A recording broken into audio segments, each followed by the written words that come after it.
এর আগে আপনাদের চিকেন বিরিয়ানির রেসিপিটা করে দেখিয়েছিলাম, আবার ফিরে এলাম আর একটা বিরিয়ানি রেসিপি নিয়ে। আজকে আপনাদের করে দেখাবো রেস্টুরেন্ট স্টাইল মাটন বিরিয়ানি। এই মাটন বিরিয়ানি আপনারা ঝামেলা ছাড়াই সহজেই বাড়িতে বানিয়ে নিতে পারবেন, আর টেস্টটাও হবে একদম রেস্টুরেন্টের মতো। এইটুকু বলতে পারি, এই ভিডিওটা দেখার পর আপনারা এটা বানানোর লোভ সামলাতে পারবেন না। তাহলে আর দেরি না করে চলুন দেখে নিই কিভাবে খুব সহজেই perfect restaurant style mutton biryani বাড়িতে বানাবেন। নমস্কার বন্ধুরা, welcome to tried and delicious. Mutton বিরিয়ানিটা বানানোর জন্য প্রথমে পেঁয়াজের বেরেস্তাটা বানিয়ে দেখাবো। তার জন্য এখানে আমি 500 গ্রাম পেঁয়াজ নিয়ে নিয়েছি, আর এইগুলোকে এখন কেটে দেখাবো।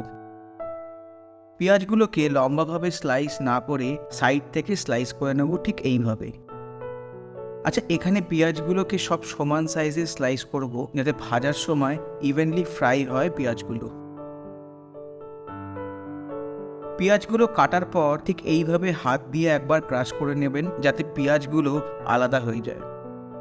এরপর একটা কড়াই গ্যাসের ফ্লেমে বসিয়ে তার মধ্যে দিয়ে দেব 300 ml সাদা তেল। এখানে এখন গ্যাসের ফ্লেমটা হাইতে রাখবো, যাতে তেলটা গরম হয় ভালোভাবে। এরপর এর মধ্যে আমাদের কেটে রাখা পেঁয়াজগুলোকে দিয়ে দেব। এখন গ্যাসের ফ্লেমটাকে মিডিয়াম করে ভেজে নেব।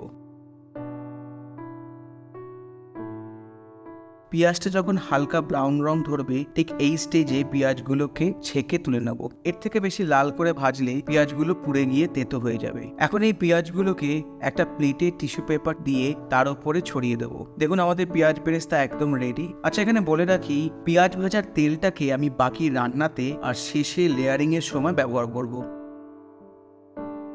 চলুন এরপর বিরিয়ানির মাংসটা ম্যারিনেট করে নিই। মাংসটা ম্যারিনেট করবার জন্য এখানে আমি প্রথমে নিয়ে নিয়েছি 1 কেজি রেয়াজি খাসির মাংস। এখানে এক একটা মাংসের পিসের ওজন প্রায় 100 গ্রাম করে কেটে নিয়েছি। এখন এর মধ্যে দিয়ে দেব স্বাদ মতো নুন, তারপর দেব একে একে 2 চামচ কাশ্মীরি লঙ্কার গুঁড়ো, হাফ চা চামচ হলুদ গুঁড়ো, 4 চা চামচ আদা রসুন বাটা, 1.5 চা চামচ কাঁচা লঙ্কা বাটা, আর সবশেষে দেব 2 চামচ সাদা তেল। এখানে আমি পেঁয়াজ ভাজার তেলটাই ব্যবহার করেছি। এখন মাংসটাকে ভালোভাবে ম্যারিনেট করে নেব। ম্যারিনেট হয়ে গেলে আধ ঘন্টার জন্য রেস্ট হতে দেব। চলুন এর সাথে স্যাফরন ওয়াটারটাও বানিয়ে নিই। তার জন্য একটা বাটিতে দিয়ে দেব 2 চা চামচ কেওড়ার জল, 2 চা চামচ গোলাপ জল, আর পরিমাণ মতো নর্মাল জল। এরপর এর ওপরে দিয়ে দেব 1 চিমটি জাফরান। এরপর ভালো করে গুলে জাফরানটাকে জলে সোক হতে দেবো 1 ঘন্টার জন্য।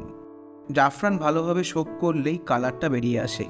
এরপর চলুন বিরিয়ানিতে যে মশলাটা ব্যবহার হয় সেটা আপনাদের বানিয়ে দেখাই। একদম পারফেক্ট বিরিয়ানি মশলা কীভাবে বানাবেন দেখে নিন। মশলাটা বানানোর জন্য গ্যাসের ফ্লেমটা অন করে একটা ফ্রাইং প্যান বসিয়ে দেবো। এর মধ্যে এখন দিয়ে দেব 15টা ছোটো এলাচ, তারপর দেব 2টো শুকনো লঙ্কা, 1 চা চামচ গোটা জিরে, 1 চা চামচ গোটা ধনে, 1 চা চামচ গোটা গোলমরিচ, 1 চা চামচ সাজিরে, 1 চা চামচ সামরিচ, 1 চা চামচ কাবাব চিনি, 2টো তেজপাতা, একটা স্টার অ্যানিস, একটা জয়িত্রী, অর্ধেক জায়ফল, 1 চা চামচ লবঙ্গ, 2টো দারচিনি, আর সবশেষে দেব 1 চা চামচ শুকনো গোলাপের পাপড়ি।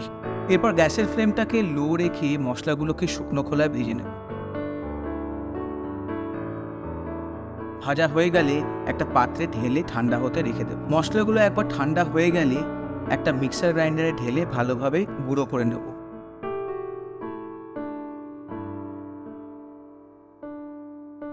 এখন আমাদের বিরিয়ানি মশলা একদম রেডি হয়ে গেছে। দেখুন, একদম ফাইন পাউডার তৈরি হয়েছে। এখন এটা আপনি একটা এয়ারটাইট কন্টেনারে রেখে অনেক দিন ব্যবহার করতে পারবেন। এরপর দেখে নিন আলুগুলোকে কিভাবে বানিয়ে নেবেন। এর জন্য প্রথমে আমি এখানে 5টা বড় আলু নিয়ে নিয়েছি। আলুগুলোকে মাঝখান থেকে অর্ধেক করে কেটে নেব। কাটা হয়ে গেলে জলের মধ্যে রেখে দেব, যাতে আলুগুলো কালো না হয়ে যায়। এখন আমি কড়াই গ্যাসের ফ্লেমে বসিয়ে এর মধ্যে দিয়ে দেব 4 চামচ সাদা তেল। এখানে আমি আবারও পেঁয়াজ ভাজা সাদা তেলটাই ইউজ করেছি। এটা গরম হয়ে গেলে এর মধ্যে দিয়ে দেব আলুগুলো। চেষ্টা করবেন চন্দ্রমুখী আলু ব্যবহার করবার জন্য বিরিয়ানিতে, যদি আলুটা খুব একটা ভালো লাগে না। তেলে আলুগুলো একটু ভাজা হয়ে গেলে এর মধ্যে দিয়ে দেব স্বাদ মতো নুন, তারপর দেব হাফ চা চামচ হলুদ গুঁড়ো, আর সবশেষে দেব 1 চা চামচ লঙ্কার গুঁড়ো। ব্যাস এই দুটো উপকরণেই আপনার আলুগুলো রং ধরে নেবে। এরপর আরেকবার আলুগুলোকে ভালোভাবে তেলে কষিয়ে নিয়ে জল ঢেলে দেব। এখন আলুগুলোকে 15 মিনিটের জন্য সেদ্ধ হতে দেব। আর হ্যাঁ, গ্যাসের ফ্লেমটাকে আলু ভাজার সময় বাড়িয়ে নেবেন, আর সেদ্ধ করবার সময় মিডিয়াম টু লো ফ্লেমে করে দেবেন। আলুগুলো সেদ্ধ হয়ে গেলে এখন জল থেকে আলুগুলোকে তুলে একটা থালায় নিয়ে নেব। আচ্ছা, এখানে এই ঝোলটা ফেলবো না, এটাকে মাটনটা রান্না করবার সময় ব্যবহার করে নেব। এবার ম্যারিনেট করে রাখা মাটনটা এখন একটা প্রেসার কুকারে ঢেলে দেব।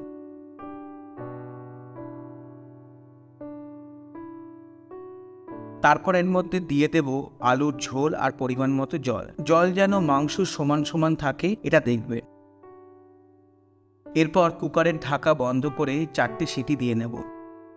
প্রথম 3টে সিটি হাই ফ্লেমে আর শেষ সিটিটা হবে লো ফ্লেমে। ব্যাস, মাংস আর কিছু ফার্দার রান্না করার দরকার নেই। এরপর প্রেসারের ঢাকাটা খুলে মাংসগুলোকে আলাদা করে বের করে দেব।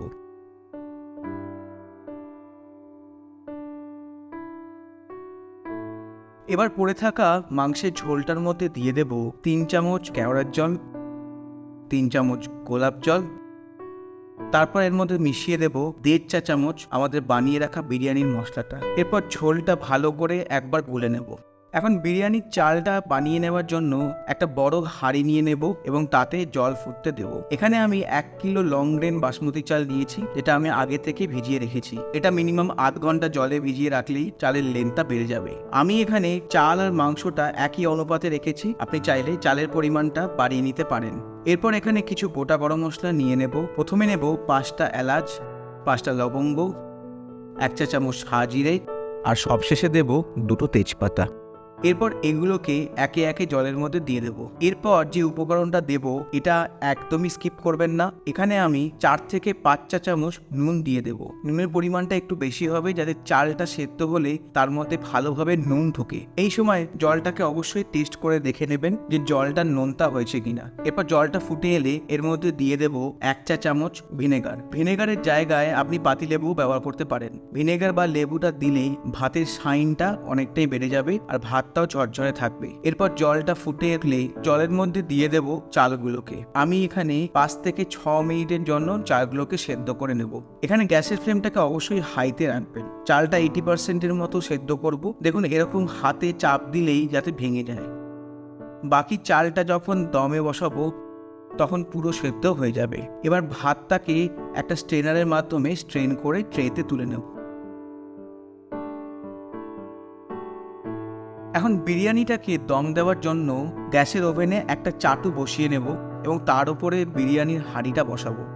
হাঁড়ির মধ্যে প্রথমে মাটনগুলোকে দিয়ে দেব, তারপর এর ওপরে দিয়ে দেব 2 চামচ টক দই। এরপর মাটনের ঝোল বা ইয়াকনিটা দিয়ে দেব। তারপর একে একে আলুগুলোকে এর ওপরে দিয়ে দেব। এর ওপর এখন ছড়িয়ে দেব 1.5 চা চামচ আমাদের বানিয়ে রাখা বিরিয়ানি মশলা। এখন এর মধ্যে ছড়িয়ে দেব দুধ। এখানে আমি 50 ml দুধ ব্যবহার করেছি। আর সবশেষে দেব 4 থেকে 5 ফোঁটা মিঠা আতর। এখন এর উপরে ছড়িয়ে দেব আমাদের সেদ্ধ করে রাখা ভাতটা। তারপর একটা হাতা দিয়ে ভালোভাবে ভাতগুলোকে ছড়িয়ে লেবেল করে দেব। এরপর এর উপরে ছড়িয়ে দেব স্যাফরন ওয়াটারটা। এখন এর মধ্যে ছড়িয়ে দেব দুধ। এরপর অল্প বিরিয়ানি মশলা ওপর থেকে ছড়িয়ে দেব। তারপর দিয়ে দেব আমাদের পেঁয়াজ ভাজার তেলটা। এখন এর উপরে ছড়িয়ে দেব পেঁয়াজ বেরেস্তাটা। আর সবশেষে দিয়ে দেব 50 ml ঘি। এরপর হাঁড়িটাকে অ্যালুমিনিয়াম ফয়েল দিয়ে সিল করে দেব ঠিক এইভাবে। বাড়িতে যদি অ্যালুমিনিয়াম ফয়েল না থাকে তাহলে মোটা কাপড় ভিজিয়ে তার থেকে জল বার করে নিয়ে সেটাকে মেলে দিতে পারেন হাঁড়ির ওপরে এবং তার উপরে ঢাকনাটা চেপে দিতে পারেন। এর ওপরে ঢাকাটা উল্টো করে দিয়ে দিচ্ছি। এখন দম দেওয়ার টাইমিংটা আপনাদের বলে রাখি। প্রথম 10 মিনিট হাই ফ্লেমে রাখবো, তারপর 15 মিনিট লো ফ্লেমে রাখবো, তারপর গ্যাসের ফ্লেমটাকে বন্ধ করে আরও 10 মিনিট রাখবো। টোটাল 35 মিনিট লাগবে বিরিয়ানিটা পুরো হতে। এই টাইমিংটা খুবই ইম্পর্টেন্ট, তাই এটা মিস করবেন না। এইভাবে করলে তলায় লেগে যাওয়ার সম্ভাবনা থাকে না। এরপর ঢাকনার ফয়েলটা খুলে আপনাদের দেখাই বিরিয়ানিটা কত সুন্দর হয়েছে।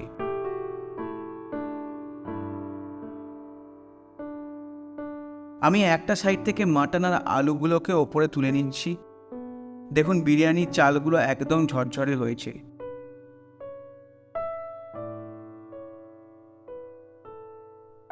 কি লাগছে তো রেস্টুরেন্টের মতো মাটন বিরিয়ানি। চলুন এবার তাহলে আপনাদের পরিবেশন করে দেখাই। তাহলে আর দেরি না করে বাড়িতে বানিয়ে ফেলুন এরকম জিভে জলানা মাটন বিরিয়ানি এবং সার্ভ করুন ডিনারে।